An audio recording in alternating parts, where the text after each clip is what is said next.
Oh, hi. I didn't see you there.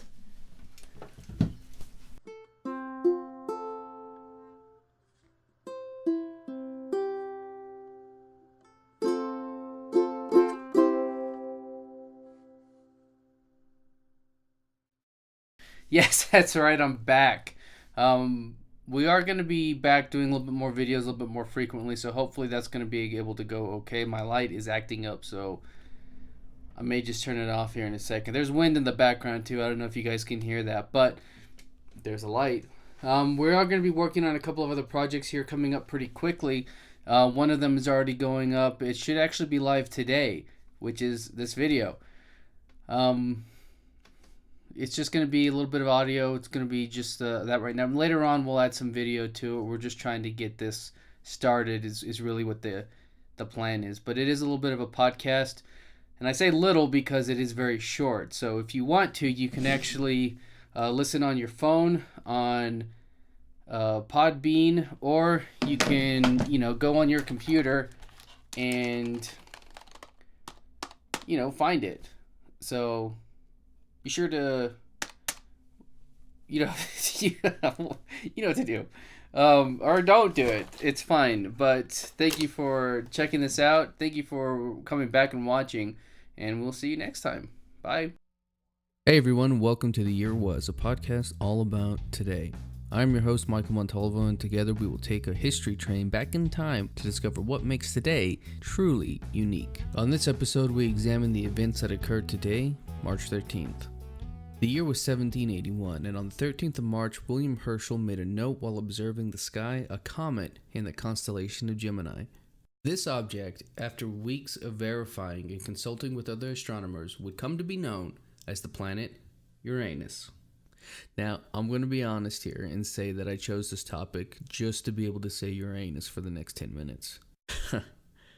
Herschel had discovered the first planet since before the Middle Ages, and this discovery brought with it fame overnight. And while it's true that other people had seen Uranus before, with some even marking it on star charts, Herschel was the first person to realize that it wasn't a star. But how did he do this?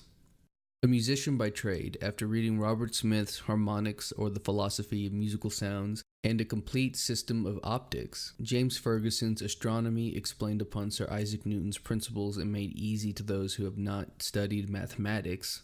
Yes, that's actually the title. You can still buy the book on Amazon. And William Emerson's The Elements of Trigonometry, The Elements of Optics, and the Principles of Mechanics, Herschel began taking lessons in mirror building, and after gaining a level of expertise, he started the process of building his own reflecting telescopes. Now, quick side note, the reflecting telescope was invented in the 17th century by Isaac Newton and can use a single or a combination of curved mirrors to reflect light to form its image. So, now Herschel is making telescopes, but what does he do with them? Herschel constructed his first large telescope in 1774, after which he spent years carrying out sky surveys to investigate double stars, which, if you don't know, are a pair of stars that are just close together. And that's how he spent most of his time, just looking up at the sky and looking for pairs of stars that were very close. What's also interesting about this is that Herschel made the first discovery of a true binary system by observing the motion of a pair of stars where he concluded they were in orbit of each other. This discovery actually gave us the first evidence that gravity exists outside our own solar system. The point is, he was making discoveries in astronomy despite being primarily a musician. Now, in 1781, his ambitions began to outrun his local foundries for his mirror building. His first attempt at home resulted in a cracked mirror, and his second attempt, the metal ran out of the flagstones. But he was later able to create large mirrors of exceptional quality. These mirrors were a quality that rivaled and surpassed those used at Greenwich Observatory. He also began making his own eyepieces, the strongest of which boasted a power of 6,450 times. So at this point, he had made about 2 preliminary surveys of the sky with his telescope, and as he made his third and most extensive, he happened upon an object that was not an ordinary star. This was Uranus. And with its discovery, he was famous overnight. His friend, Dr. William Watson Jr., introduced him to the Royal Society in London, where he was awarded the Copley Medal for his discovery. In 1782, Watson helped him secure a pension of £200 from George III, who he was also appointed as astronomer to, and Herschel was able to give up music and devote his time exclusively to astronomy. Now, William Herschel would go on to make more discoveries in the field of astronomy, but that is how Frederick William Herschel discovered Uranus. that's something that's just there, and it's something that I found pretty cool, and also gave me a chance to say Uranus for 7 minutes. So you got to take that, because that's always funny. But speaking of funny, I do have one story that's a little bit unusual, and here it is. The year was 1915, and Wilbert Robinson, a manager for the Dodgers, decided to break a world record and catch a baseball dropped from a plane. Aviatrix Ruth Law was recruited to drop the ball, but as fate would have it, she was never given the baseball to throw.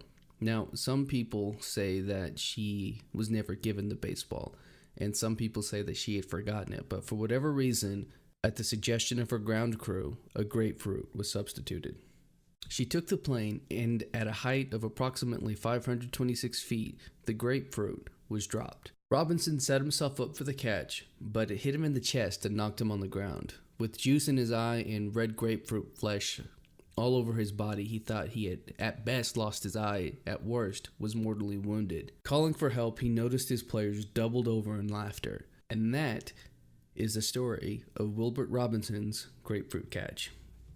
Now, I've never been a huge person into baseball, but I found this story really interesting, and the people that I told it to, no one had ever heard of it before.